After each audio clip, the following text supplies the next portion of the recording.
Praise the lord. प्रभु यीशु मसीह के मधुर मीठे नाम से आप तमाम व्यूअर्स का क्वेश्चन आंसर सेगमेंट के एक नए वीडियो में मैं स्वागत करता हूं।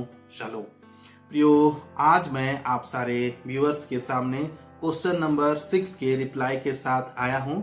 और सबसे पहले मैं उन तमाम व्यूअर्स का विशेष रूप से धन्यवाद देना चाहता हूं जिन्होंने क्वेश्चन नंबर 6 में अपना समय को लगाया और क्वेश्चन नंबर 6 के आंसर को, रिप्लाई को ढूंढने में उन्होंने मेहनत किया और कमेंट के माध्यम से और मेरे व्हाट्सएप नंबर में ऑफलाइन मुझे इसके आंसर दिए। मैं उन तमाम व्यूअर्स का विशेष रूप से धन्यवाद देता हूं। और आपके रिस्पांस को देख करके, आपके पॉजिटिव रिस्पांस को देख करके और एक्यूरेसी के साथ करेक्ट आंसर देख करके मैं अंदर से बहुत ही ज्यादा खुश हूं। और मैं कितना एक्साइटेड हूं प्रियो, मैं अपने इस फीलिंग्स को वर्ड्स के द्वारा एक्सप्रेस नहीं कर सकता हूं। प्रियो, आप जो मन लगा करके इन दिनों में अपना बाइबल स्टडी को इम्प्रूव कर रहे हैं, परमेश्वर आपके मेहनत को देखता है और आपके मेहनत को देखकर परमेश्वर आपको प्रतिफल जरूर देगा। और इन अंत के दिनों में आप किसी भी रीति से भरमाए बिल्कुल भी नहीं जा सकते। चाहे एक व्यक्ति एड़ी चोटी क्यों ना लगा ले, आप यदि इस तरह से एक टाइट ग्रिप के साथ बाइबल पढ़े, आपको कोई भी भरमा नहीं सकता है। प्रियो, परमेश्वर आपको अपने पवित्र आत्मा के द्वारा डेफिनेटली मदद करेगा। क्यों? क्योंकि आपने वचन पढ़ने में अपना समय लगाया है, अपना एनर्जी को लगाया है। प्रियो, परमेश्वर आपके मेहनत को कभी भी ऐसे ही जाने नहीं देगा। परमेश्वर आपके मेहनत को वो आदर की दृष्टि से देखता है। प्रियो, मैंने क्वेश्चन नंबर 6 आप सारे लोगों के सामने रखा था कि यीशु मसीह ने काना नगर के अंतर्गत दूसरा आश्चर्य कर्म कौन सा किया था। और आज हम इसी क्वेश्चन के आंसर में, इसी क्वेश्चन के रिप्लाई में चीजों को डिस्कस करने जा रहे हैं। तो आइए प्रियो, आज के इस दिन में इस वीडियो को हम शुरू करते हैं प्रियो। और ये एक ऐसा क्वेश्चन है जिसका आंसर बाइबल में लिटरली दिया गया है, शब्द बाय शब्द दिया गया है। और जब आप यूहन्ना रचित सुसमाचार उसके 4 अध्याय 46 वचन से लेकर के 50 वचन को पढ़े तो आपको इस क्वेश्चन का एक सटीक आंसर आपको मिलेगा। और एक राज कर्मचारी था और उसके पुत्र को यीशु मसीह ने चंगाई प्रदान करी थी काना नगर में। और यही क्वेश्चन नंबर 6 जो मैंने आप सारे लोगों के सामने रखा था कि काना नगर में यीशु मसीह के द्वारा किया गया दूसरा आश्चर्य कर्म क्या था, तो इसका सही आंसर है काना नगर में राज कर्मचारी के पुत्र को चंगाई प्रदान करना। लेकिन प्रियो, यहाँ पर कुछ और चीजों को मैं ऐड ऑन करना चाहता हूँ, जैसा कि इस सेगमेंट का खासियत रहा है। मैं आपको बताऊं, ये राज कर्मचारी जिसके बारे में यहाँ पर चर्चा किया गया है, ये कौन था? ये एक अनसुलझा ही पहलू है, अनसुलझा एक सवाल है कि ये राज कर्मचारी आखिर पर था कौन, वो किस राजा का राज कर्मचारी था। लेकिन मैं आपको बताऊं प्रियो, ये एक व्यक्ति का एक ऑब्जेक्टिव होना भी नहीं चाहिए, एक व्यक्ति की खोज का विषय भी होना नहीं चाहिए। क्यों? क्योंकि उस व्यक्ति को यदि आप ढूंढ भी ले कि वो व्यक्ति कौन था, तो पर भी आप विश्वास में आगे नहीं बढ़ेंगे।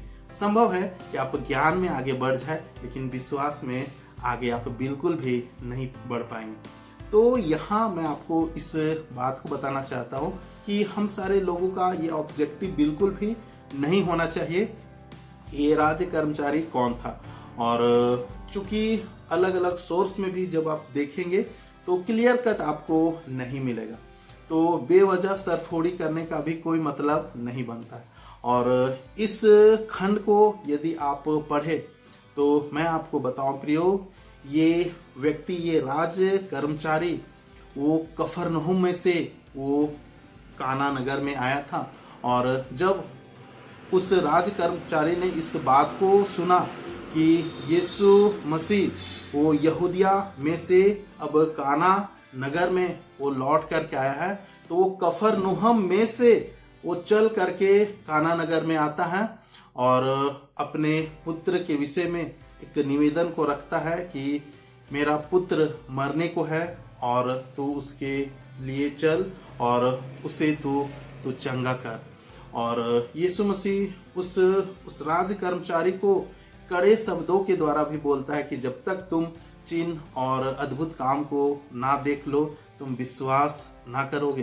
तो पर भी इन कड़े शब्दों को सुनने के बाद भी ये राज कर्मचारी अपने पुत्र के विषय में इतना कंसर्न है कि वो एक बार फिर से वो यीशु मसीह को कहता है, हे प्रभु मेरे बालक की मृत्यु होने से पहले चल।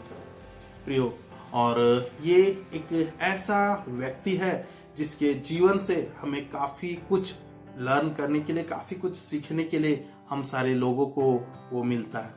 प्रियो, यदि आप इस खंड को, बाइबल के इस खंड को ठहर करके पढ़े तो आपको ये बात पता चलेगा कि यीशु मसीह काना नगर में है और उस राज कर्मचारी का पुत्र वो कई मील दूर वो कफरनहूम में है और काना नगर में से यीशु मसीह उसके लिए कहता है कि जा, तेरा पुत्र जीवित है।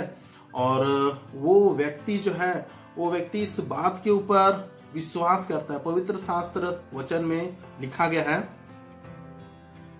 उस मनुष्य ने यीशु की कही हुई बात की प्रतीति की और चला गया। प्रियो, उस व्यक्ति को यीशु मसीह ने कहा कि चला जा, तेरा पुत्र जीवित है। और उस व्यक्ति ने प्रियो, मैं आपको बताऊं, बिना इफ बट, उसने बिना कुछ कहे वो चुपचाप अपने मन में विश्वास किया और वो चला गया। और प्रियो, पवित्र शास्त्र बाइबल ऐसा बतलाती है कि उसका पुत्र वो जीवित पाया गया। ये अद्भुत है और चंगाई के रूप में ये आश्चर्य कर्म बिल्कुल अद्भुत है। और प्रियो, इस प्रकार का चंगाई जो है यीशु मसीह के दिनों से होता आया है और हमारे समय से पहले जो परमेश्वर के महानतम दास हुए, उन्होंने अपने जीवन में ऐसी बातों को सिखाया, हमें बताया।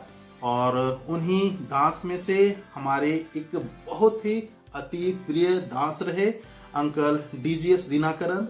उनके जब आप सरमन को सुने, उनके जब आप बुक्स को पढ़े तो आपको पता चलेगा किस तरह से उन्होंने इसी घटना के पैटर्न पर एक घटना का जिक्र किया जो उन्होंने अपने मिनिस्ट्री में पाया।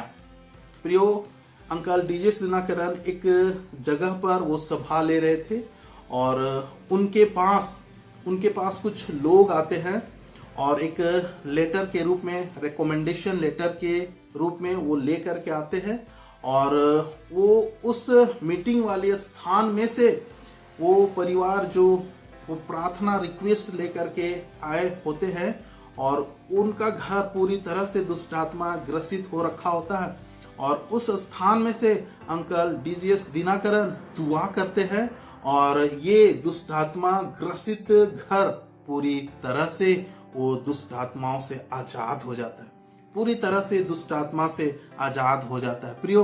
और ये हमारे दिनों में भी वो होता है और हम विश्वासियों के बीच में भी या अगुओं, सेवकों, प्रचारकों के बीच में जब प्रेयर रिक्वेस्ट दी जाती है तो फोन में या तो अपने व्यक्तिगत प्रार्थना में जब इस प्रकार से दुआ की जाती है तो दूसरे स्थान पर पाया जाने वाला व्यक्ति वो चंगा हो जाता है, वो हील हो जाता है। तो प्रियो, ये एक ऐसा पैटर्न बताया गया है, एक ऐसा चंगाई का पैटर्न बताया गया है जिसको पढ़ करके हम सारे लोगों को एक रोमांच से भर जाना चाहिए, रोमांचित हो उठना चाहिए प्रियो। और हमारे अंदर की निराशा वो दूर हो जानी चाहिए। क्यों? क्योंकि हमारे पास अभी भी एक सहायक है, यीशु मसीह के रूप में हमारे पास अभी भी एक सहायक है, पवित्र आत्मा के रूप में हमारे पास एक और सहायक है। और विश्वास को यदि हम कैरी करें, तो डेफिनेटली हम इस प्रकार के चंगाइयों को, इस प्रकार के आश्चर्य कर्मों को हम अपनी आंखों से अपने जीवन में हम विटनेस कर सकते हैं, गवाह बन सकते हैं। प्रियो, इस व्यक्ति ने क्या किया? इस व्यक्ति ने भले से वो निराश था, वो निराशा के एक्सट्रीम लेवल पर पहुंच गया था।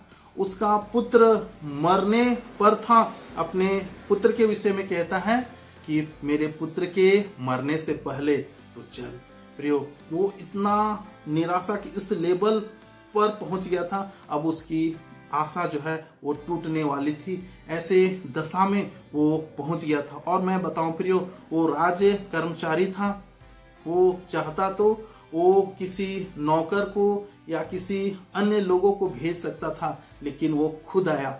अब समझ सकते हैं यहाँ कितना ज्यादा वो सीरियस इशू है प्रियो। और यीशु मसीह ने उस व्यक्ति से कहा, जा तेरा पुत्र जीवित है। और जिस तरह से अब्राहम ने अपने जीवन में विश्वास किया, रोमियो का पत्री जब आप 4 अध्याय और 18 वचन को पढ़े तो अब्राहम के विषय में आपको पढ़ने के लिए मिलेगा। और यहाँ पर लिखा हुआ है, उसने निराशा में भी आशा रखकर विश्वास किया।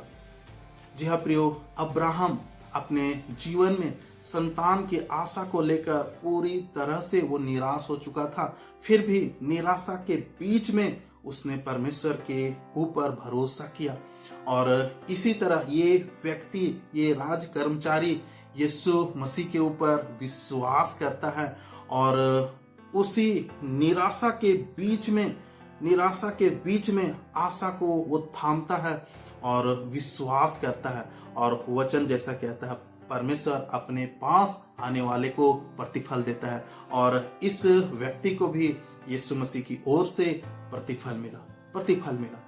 प्रियो, मैं आपको इनकरेज करना चाहता हूँ, जिस प्रकार से ये व्यक्ति अपने जीवन में मसीही जीवन के मूल को, विश्वास को नहीं छोड़ा, हमें भी और आपको भी इस मूल को, इस ओरिजिन को, विश्वास को थामे रखने की जरूरत है। प्रियो, हमें कभी भी, चाहे हमारा सिचुएशन कितना भी वर्स्ट क्यों ना हो, हालात परिस्थितियां विपरीत क्यों ना चली जाए, हमें अपना आशा बिल्कुल भी नहीं खोना, हमें अपना विश्वास कभी नहीं खोना प्रियो। और जिस प्रकार से ये व्यक्ति विश्वास को काम में लाया और विश्वास को अभ्यास में लाने के द्वारा वो निश्चिंत हो करके वो वापस लौटा, इस आशा के साथ कि ये जो विश्वास के द्वारा कहा गया, ये प्रतिज्ञा का वचन है, ये परमेश्वर ने जो भविष्य सूचक बातों को बोला है वो होगा। प्रियो, यदि आप अपने जीवन में विश्वास को थामेंगे तो परमेश्वर की ओर से आपके जीवन में प्रदान किया गया हर एक प्रतिज्ञा, हर एक भविष्य सूचक बात वो प्रियो पूरी हो जाएगी प्रियो, मैं आपको इनकरेज करना चाहता हूँ, आप हताश ना हो, आप निराश ना हो, आप यहाँ वहाँ की बातों के ऊपर अपना ध्यान न लगाए, अपना ध्यान परमेश्वर के पवित्र वचन के ऊपर लगाए, अपना ध्यान आप कलवरी क्रूस के ऊपर लगाए, जहाँ से जीवन की नदी फ्लो। प्रियो, परमेश्वर आपके साथ है। परमेश्वर आप सारे लोगों को अपने अनुग्रह से संभाले। आप तमाम लोगों को जन्म से